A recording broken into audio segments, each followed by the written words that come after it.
Assalamualaikum warahmatullahi wabarakatuh. Shalom, Om Swastiastu, Namo Buddhaya, Salam Kebajikan. Perkenalkan, nama saya Michael Daniel Pinontoan. Di sini saya akan menjelaskan mengenai materi pengembangan produk dan layanan serta proses operasi, perumusan, dan implementasi. Pengembangan produk dan layanan baru ini dapat disebut sebagai proses yang kreatif dan inovatif di tengah perubahan yang cepat dalam teknologi, persaingan, gaya hidup, dan selera dari para konsumen, membuat perusahaan berlomba-lomba untuk mengembangkan produk dan layanan mereka agar tidak kalah dengan para pesaingnya. Selanjutnya, apa itu inovasi, desain, dan kreativitas? Inovasi, ide atau gagasan baru yang digunakan untuk memperbarui suatu produk dan layanan jasa yang ditujukan untuk memenuhi kebutuhan dan keinginan konsumen. Perlu ditekankan, ide inovasi ini lebih luas dan lebih lengkap daripada penemuan. Selanjutnya, desain, rancangan atau gambar yang dibuat untuk memperlihatkan tampilan dan fungsi dari produk atau benda. Selanjutnya, kreativitas, yaitu kemampuan untuk bergerak melampaui ide, aturan, atau asumsi konvensional untuk menghasilkan ide-ide baru. Bagaimana strategi pengembangan produk dan layanan? Strategi pengembangan produk dan layanan. Yang pertama ada persyaratan pasar, yaitu meliputi pasar lebih terfragmentasi, lalu meningkatkan daya saing, siklus hidup yang lebih pendek. Selanjutnya sumber daya operasi ada meliputi perkembangan teknologi, sarana membangun kemampuan dan keterampilan, melibatkan setiap bagian bisnis. Menurut buku 1 Pearson, Yang Nigaslek, dan Michael Lewis, Operation Strategy, tahapan-tahapan dalam pengembangan produk dan layanan yaitu: yang pertama, pembuatan konsep. Ide dalam pembuatan konsep produk atau layanan baru ini bisa didapatkan dari sumber eksternal dan internal. Untuk sumber eksternalnya sendiri seperti kebutuhan pelanggan, aktivitas pesaing.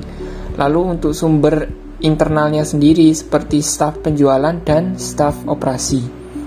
Setelah melakukan pembuatan konsep, selanjutnya penyaringan konsep. Tidak semua konsep memiliki potensi untuk dikembangkan. Tujuan dari tahap penyaringan konsep ini untuk mengambil aliran konsep yang muncul dari proses pengembangan dan mengevaluasinya. Penyaringannya dibagi menjadi 3 set kriteria yang terkait dengan penentuan posisi pasar, operasi atau implikasi teknis, lalu evaluasi keuangan.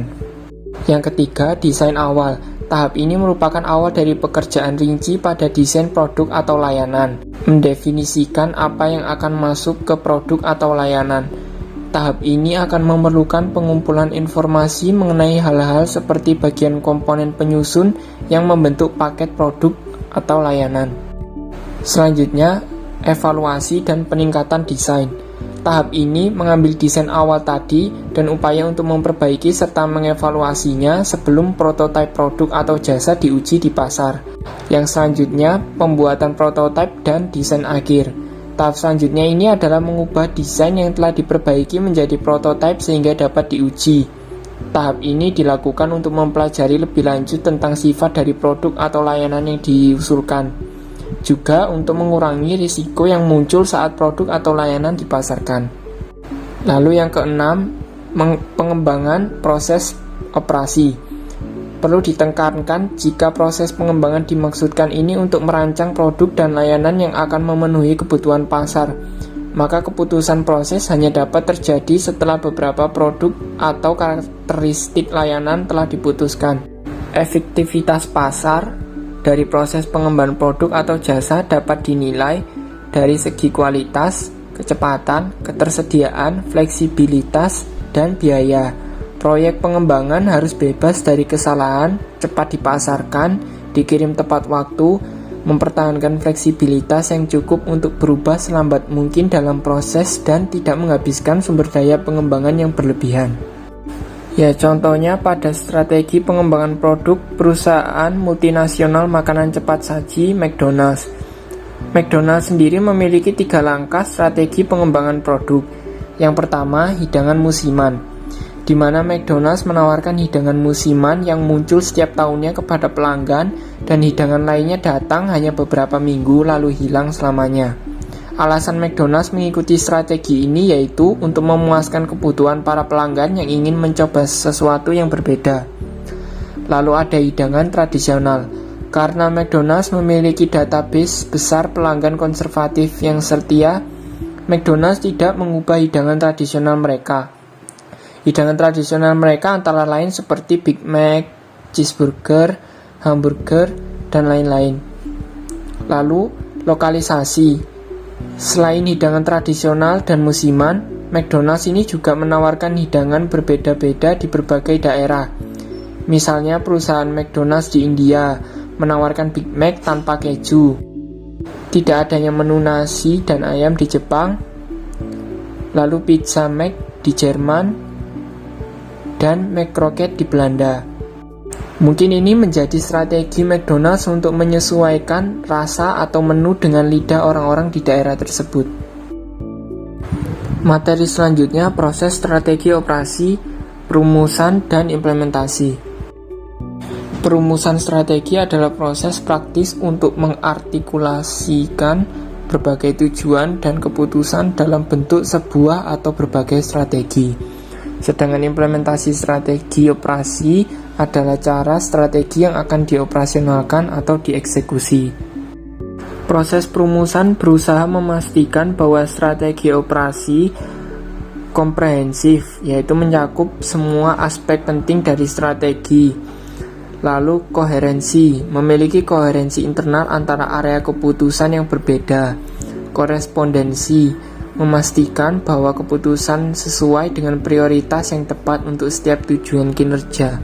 Juga kekritisan, menyoroti persimpangan sumber daya atau persyaratan mana yang paling kritis sehubungan dengan prioritas keuangan dan persaingan organisasi yang lebih luas.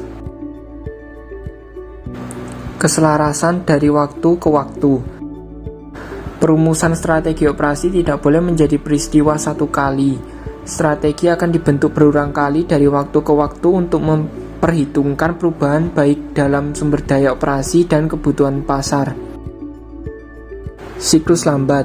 Dalam siklus lambat seperti Microsoft, PT KAI, dan penerbangan British Airways melalui Heathrow, mereka mencerminkan posisi sumber daya yang sangat terlindungi dari tekanan persaingan dengan mekanisme yang tahan lama. Atau dalam istilah ekonomi, sumber daya tersebut mengeksploitasi karakteristik kelangkaan yang berasal dari faktor-faktor yang tidak mungkin atau setidaknya sangat sulit untuk ditiru seperti lokasi geografis yang unik, reputasi merek lama, hubungan klien pribadi, dan sebagainya. Dalam siklus standar seperti Toyota, McDonald's, dan layanan kartu kredit Visa, mengeksploitasi sumber daya yang kurang terspesialisasi dan oleh karena itu mereka cenderung menghadapi tingkat tekanan peniruan sumber daya yang lebih tinggi. Dalam siklus cepat seperti iPods, mikroprosesor Intel, dan perusahaan smartphone seperti Vivo, Oppo, Xiaomi, dan Samsung, mereka menghadapi tingkat tekanan peniruan sumber daya tertinggi. Perusahaan harus selalu mempertahankan keselarasan yang berkelanjutan dengan menguasai rutinitas kompetitif yang terkait dengan inovasi dan waktu ke pasar. Proses pengendalian di McDonald's.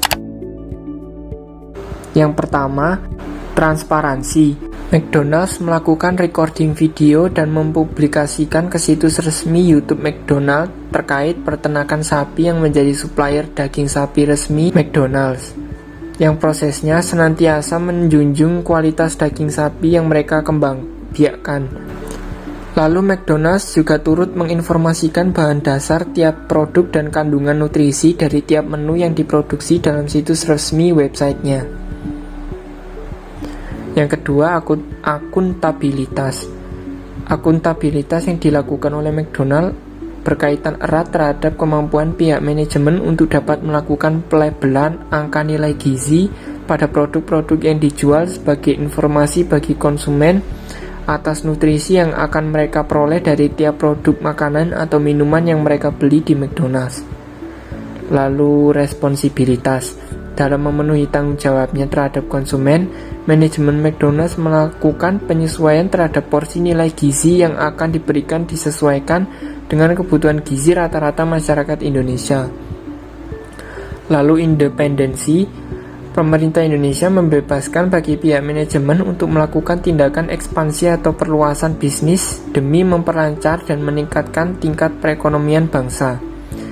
Gerai-gerai resto yang dimiliki oleh McDonald's rata-rata bersifat independent store, di mana resto McDonald-nya tidak berada di dalam mall, sehingga akan memiliki fasilitas banyak demi memuaskan konsumen. Lalu yang terakhir, kesetaraan atau kewajaran. McDonald's senantiasa melakukan upaya untuk melayani seluruh konsumennya secara adil dan wajar tanpa membedakan ras, agama, atau isi kantong yang dimiliki oleh tiap konsumennya. Sekian pemaparan materi dari saya. Kurang lebihnya mohon maaf jika ada kekurangan. Terima kasih, semoga bermanfaat.